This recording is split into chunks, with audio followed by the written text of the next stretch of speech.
Olá, meus irmãos, a paz do Mestre Jesus esteja com todos vocês. Que Deus abençoe você, meu irmão, que Deus abençoe você, minha irmã, poderosamente.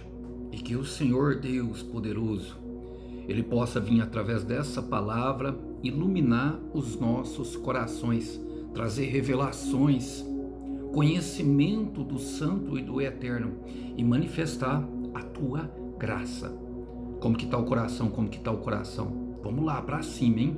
Vamos continuar firme e forte. Vamos lá? Olha, o texto hoje para nossa breve reflexão encontra-se no livro de Atos dos Apóstolos. Quero ler com vocês o capítulo 10, a partir do verso 34. O texto sagrado diz o seguinte: Então Pedro respondeu: Vejo claramente que Deus não mostra nenhum favoritismo. Em todas as nações ele aceita aqueles que o temem e fazem o que é certo. Esta mensagem de boas novas para o povo de Israel: a paz com Deus por meio de Jesus Cristo, que é Senhor de todos. Vocês sabem que o que aconteceu em toda a Judéia, começando na Galiléia, depois do batismo que João proclamou. Sabem também que Deus ungiu Jesus de Nazaré com o Espírito Santo e com poder. Então, Jesus foi por toda parte, fazendo bem e curando todos os oprimidos pelo diabo, porque Deus estava com ele. Eu quero repetir, porque Deus estava com ele. E eu creio, meu irmão, eu creio, minha irmã, que eu estou pregando para pessoas aqui, que Deus está com elas, engajado numa missão, firmes e fortes. E a prova disso é que você continua, mesmo pensando muitas vezes em desistir. Se essa mensagem chegou até você e você está dessa forma, provavelmente ela é para você e Deus quer falar com você. Eu quero contextualizar primeiro. O livro de Atos é um livro de transição, de ponte da salvação de Jesus Cristo de Nazaré até nós. A salvação ela é uma dádiva divina que restaura, que resgata, que conduz e determina em propósito de vida. E nós vemos aqui um desses homens que foi resgatado, o apóstolo Pedro, que está partindo na missão de resgate, que é justamente o centurião Cornélio. Essa poderia ser uma história contada daquelas que Paulo descreve em Efésios 2:10, as obras de antemão que Deus preparou para que nós andássemos nela. Uma obra que Pedro está andando e desempenhando com bastante vigor. Logo depois dele chegar à casa de Cornélio, ele ouviu atentamente o testemunho de Cornélio e agora ele entrou em ação, pregando a palavra. Eu li a primeira parte, que culmina ao ponto de Cornélio ser batizado pelo Espírito Santo. E pensando nisso, quero fazer as aplicações pertinentes a esse texto. A palavra do Senhor Deus vai dizer assim no versículo 34: Então Pedro respondeu: Vejo claramente que Deus não mostra nenhum favoritismo. Eu digo isso, irmãos, por quê? Porque aqui há um encontro de propósito. Deus trabalhou no coração de Pedro. Muito forte o trabalho, inclusive com visões. Porque Pedro ainda havia um resquício de religiosidade.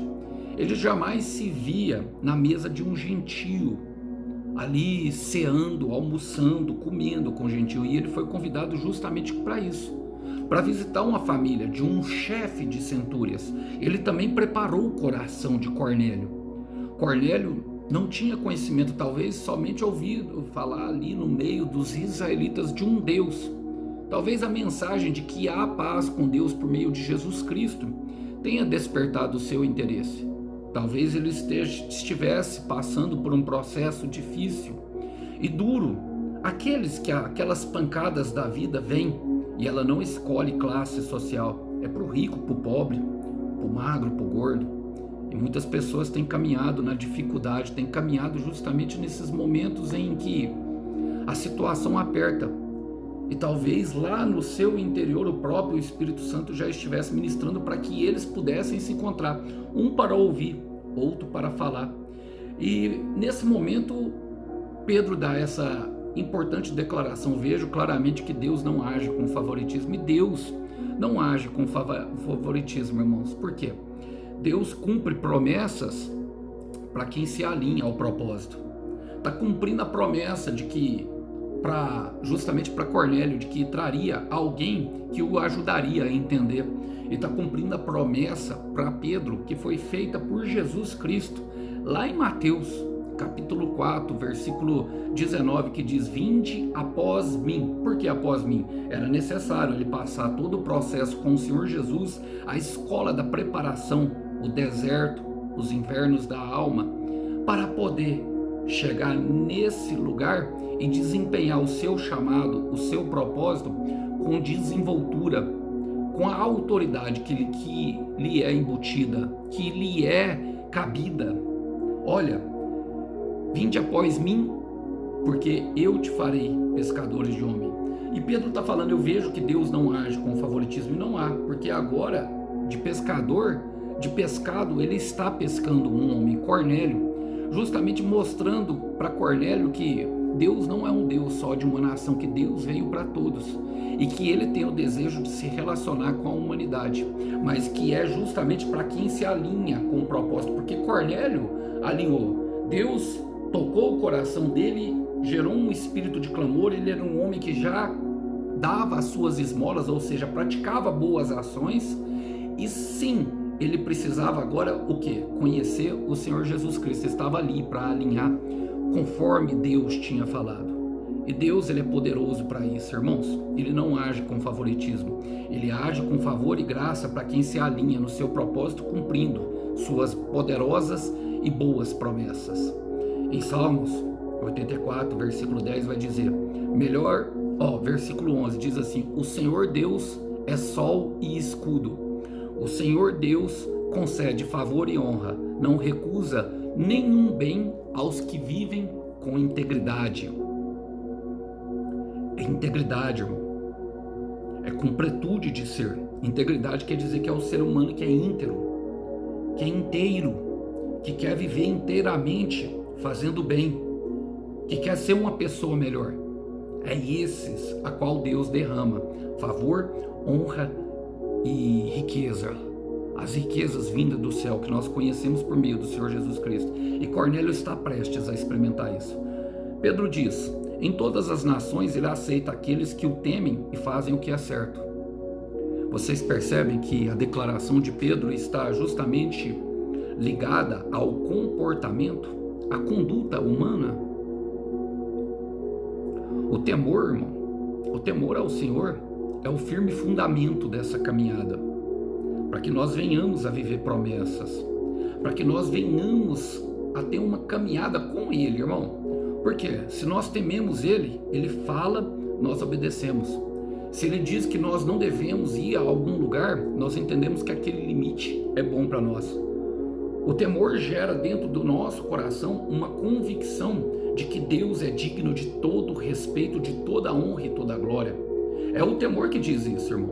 É o temor que impede nós de acessarmos um filme pornográfico quando ninguém está vendo. É o temor que nos impede justamente é o temor, porque não tem ninguém vendo, mas nós sabemos que estamos debaixo dos olhos do Senhor. É o temor do Senhor que nos impede justamente de aceitar uma propina ou uma facilitação ou um suborno para ter um caminho mais fácil no emprego. É o temor do Senhor que nos impede de construir altares idólatras através de perfis fakes na internet que investigam tudo aquilo que nós queremos. É o temor do Senhor que nos impede de colocar uma escuta telefônica porque estamos dispostos a ouvir a voz de Deus pelo caminho. É o temor do Senhor que é o firme fundamento para caminhar com Ele. Olha, Provérbios capítulo 3, versículo 6 e 7 diz assim, olha, eu quero ler com vocês. Diz assim: reconheça o Senhor em todos os seus caminhos, e Ele endireitará as suas veredas. Não seja sábio aos seus próprios olhos. Tema o Senhor e evita o mal. Pedro está pregando isso para ele, está dizendo isso para ele. E essa é uma verdade contida nas Escrituras. No versículo 36 ele vai falar: essa é a mensagem de boas novas para o povo de Israel. Há paz com Deus por meio do Senhor Jesus Cristo, que é Senhor de todos. É uma mensagem que foi dada primeiro a Israel, irmão. Ou seja, Israel, a nação escolhida, é como Deus trabalha. Separando um escolhido. Ele separa um escolhido numa cidade. Ele separa um escolhido dentro de uma casa, dentro de uma família. Ele separa um escolhido dentro da faculdade. Ele separa um escolhido dentro da escola. Ele separa um escolhido dentro da igreja. Ele separa, irmão. Ele separa uma nação entre as outras a fim de que a mensagem seja dada através dela. E como nós temos o caso de Israel, a mensagem pode ser negada, porque eles não aceitaram o Senhor Jesus Cristo. Agora, essa mensagem que foi implantada em nosso coração, aos escolhidos de Deus, ela traz paz ao nosso coração, ela traz paz ao nosso lar, ela traz paz à nossa cidade. Por quê? Irmão, eu gosto muito do versículo de Romanos capítulo 8, versículo 31, a qual Paulo vai dizer: se Deus é por nós, quem será contra nós? A grande pergunta que deve ficar aqui não é se Deus é por nós, porque nós sabemos que Ele é por nós justamente se nós obedecermos e o temermos, se nós nos alinharmos ao propósito dele. Agora a grande questão que deve ficar, e uma indagação que eu quero deixar, é se Ele for contra nós.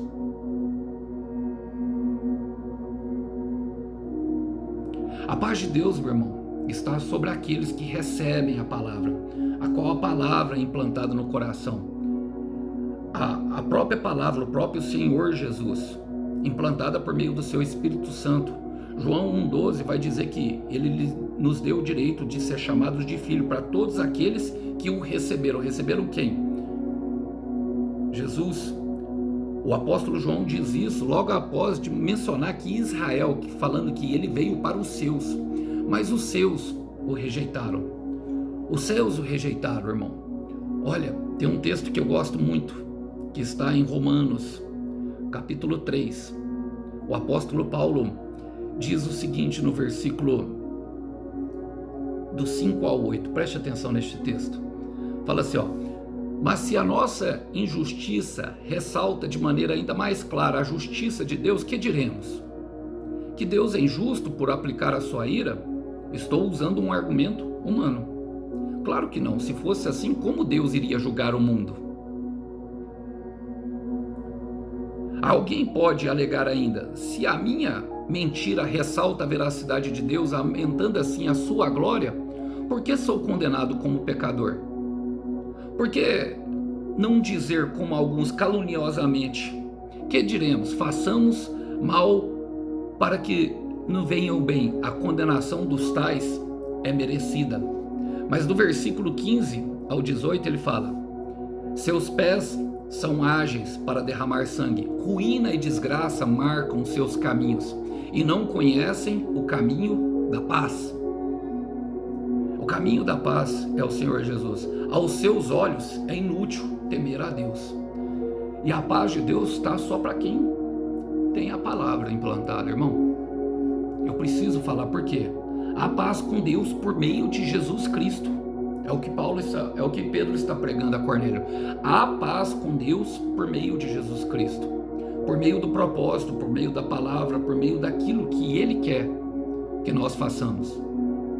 Olha, no versículo 37 ele vai dizer: vocês sabem o que aconteceu em toda a Judéia, começando na Galileia, depois do batismo que João proclamou. O batismo era o batismo do arrependimento, irmão.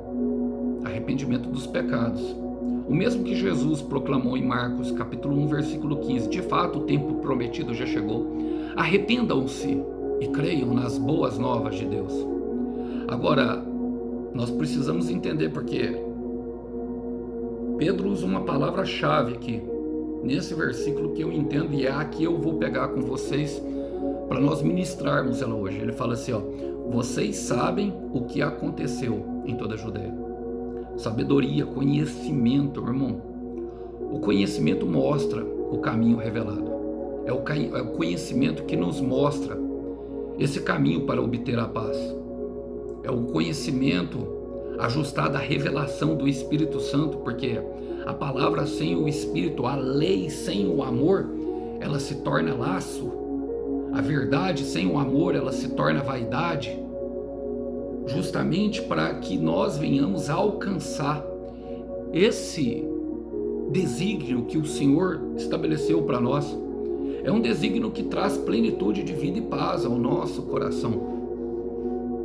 E somente por meio de Jesus Cristo. O apóstolo Paulo também compreendeu, porque, irmão, ele viveu sem paz. Teve um encontro com o Mestre. Em Colossenses capítulo 2, versículo 2 e 3, veja e preste atenção nessas palavras. Ele diz o seguinte: esforço-me para que eles sejam fortalecidos em seu coração, estejam unidos em amor e alcancem toda a riqueza do pleno entendimento, a fim de conhecerem plenamente o mistério de Deus, a saber, Cristo. Nele estão escondidos todos os tesouros da sabedoria e do conhecimento. Agora, nós precisamos entender que Paulo estava se esforçando para que eles fossem fortalecidos. Por quê, irmão? Porque vai precisar, nessa caminhada de conhecimento de quem ele é, justamente de um renovo e principalmente de muito amor. Por quê? Porque é uma corrida, é um caminho a ser trilhado, é algo que demanda esforço. O próprio Senhor Jesus vai dizer que o reino de Deus é tomado pela força, pelo esforço. Então nós muitas vezes vamos precisar justamente de algo que nos incentive. É ali aonde entra a palavra, a promessa, algo que nós queremos muito alcançar, algo que eu tenho plena convicção que Cornélio foi despertado pelo próprio Deus, pelo próprio anjo. A palavra só mostra a parte em qual Cornélio obedeceu, que era mandar buscar Pedro. Mas eu não creio. Você crê, meu irmão? Você crê, minha irmã? Você recebe um anjo na sua casa? Você vai ficar apenas ouvindo ele falar? Irmão, eu tenho um monte de pergunta para fazer. Eu quero saber. Eu quero conversar com ele, já que ele veio aqui. Opa, senta aqui, meu irmão. Senta aqui. Se for o Senhor, então, eu me ajoelho nos pés dele. Senhor, me dá 10 minutos, por favor. E como ele é paciente, eu creio que ele tem. E como ele é dono do tempo, eu creio que ele tem todo o tempo do mundo. Aquele momento esperado, em que a revelação do céu alcança a nossa casa, entrando com luz adentro, e as trevas se dissipam, e a expectativa que nós temos naquele momento é de que tudo vai ficar bem. Então eu não creio que ele falou, só mostrou a parte da obediência, porque é o que a Bíblia precisa relatar para nós, era o que Deus queria que fosse relatado nesse texto. A questão da obediência, e da obediência sem procrastinação. Porque ele diz para Pedro, ele fala assim: mandei chamá-lo de imediato. Palavras que são colocadas na prática no momento em que são ouvidas. Um alinhamento do céu e da terra. E é o conhecimento que nos mostra esse caminho, para que nós venhamos a cavucar esse tesouro que está escondido em Cristo. Então eu quero te falar, meu irmão, eu quero te falar, pega uma pá e começa a cavar. Eu quero repetir isso. Pega uma pá e começa a cavar. Quero partir para o final, porque ele fala: sabem também que Deus ungiu Jesus de Nazaré com o Espírito Santo e com poder. E Pedro chega nessa parte, irmão, que é primordial para todos nós. Por quê? Que os tesouros estão escondidos em Jesus? Porque a vida de Jesus revela o poder que Deus quer derramar sobre nós. É a vida de Jesus, é o caminho da cruz, a via crucis, que mostra justamente esse poder para nós. Vamos ler novamente esse versículo? Sabem também que Deus ungiu Jesus de Nazaré com o Espírito Santo e com poder. Irmãos, eu tenho caminhado pelo mundo, eu tenho caminhado, e quanto mais eu me aproximo de Deus, mais eu vejo que as palavras do Senhor Jesus disse, é verdade, que a iniquidade aumentaria. Não tem amor lá fora, não tem, não adianta nem procurar lá, você não vai encontrar amor lá, você vai encontrar bajulação, você vai encontrar interesse, você vai encontrar talvez até um rápido alívio, mas o que tem lá é destruição e morte, não tem.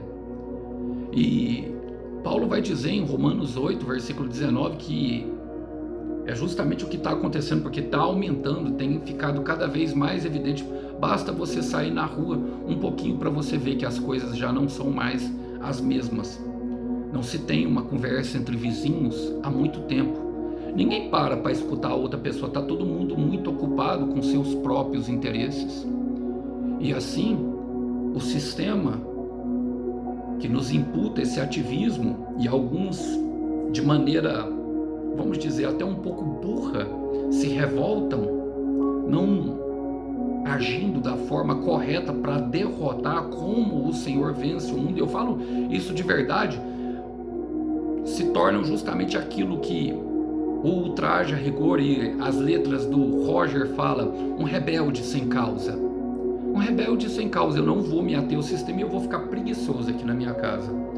Eu sei que eu estou cansado desse papo de merecer, mas eu também não posso negar que eu estou no corre e deixar a vida passar por cima. Não. A única solução e a única saída para tudo é Jesus Cristo. Porque lá fora não tem amor. Lá fora não tem nada que nós possamos fazer para vencer. Quem venceu o mundo é Ele. Então é Ele que nos mostra o caminho. A vida de Jesus mostra e Ele quer derramar. E como eu disse, Paulo fala em Romanos 8,19 que o mundo, a toda a criação anseia pela manifestação dos filhos de Deus.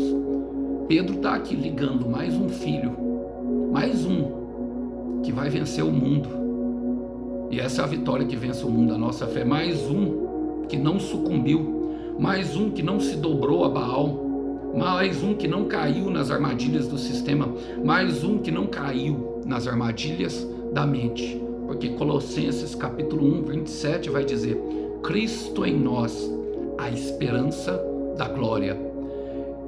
E aí, isso tudo não é para o meu bel prazer, não é para restaurar o meu casamento, não é para trazer a minha família, unir a minha família. Embora isso tudo vá acontecer, acredite. Se Deus tem propósito nisso, isso tudo vai acontecer, porque Deus fez o bem, mas é para isso aqui, ó. Ó, vamos ler? Então Jesus foi por toda parte, fazendo bem e curando todos os oprimidos pelo diabo, porque Deus estava com ele. Por quê? Porque ele se alinhou, ele era totalmente submisso ao Pai. Ele não fazia nada sem ser da vontade do Pai. A minha comida e a minha bebida é fazer a vontade do meu Pai e concluir a obra que Ele me deu. Então, o propósito é esse, irmãos. É desfazer as obras das trevas. Todos nós temos um chamado a isso. E a grande verdade é que nós vamos nos deparar com coisa que nós não queremos nos deparar. Por isso que o próprio Senhor Jesus disse aos discípulos, Mateus 22, versículo 14: muitos serão chamados, mas poucos serão escolhidos. Percebe o refinamento? Percebe o afunilamento daqueles que verão a glória verdadeira de Deus vindo de suas entranhas e manifestando num mundo que está corrompido pelo ódio e pela injustiça? Agora você decide aonde você quer viver. Você decide. O futuro está no seu livre-arbítrio, meu irmão. Então use-o. O futuro, minha irmã, está no seu livre-arbítrio. Sabe por quê? Porque Deus não age com favoritismo, mas a graça tem propósito. E o propósito da graça, eu quero terminar justamente com o versículo que eu comecei, que é Efésios capítulo 2, versículo 10, a palavra do Senhor Deus diz: porque somos criação de Deus, realizada em Cristo Jesus, para fazermos boas obras, as quais Deus preparou antes para nós a praticarmos, de antemão para nós a praticarmos. Logicamente, se a praticarmos, Ele nos dará tudo aquilo que nós temos pedido, e há recompensa para os insistentes, para os que temem, e para os justos há um prêmio para o teu sofrimento. Que Deus abençoe os irmãos, que os irmãos possam ficar com essa breve mensagem. A paz do Mestre. Tchau, tchau.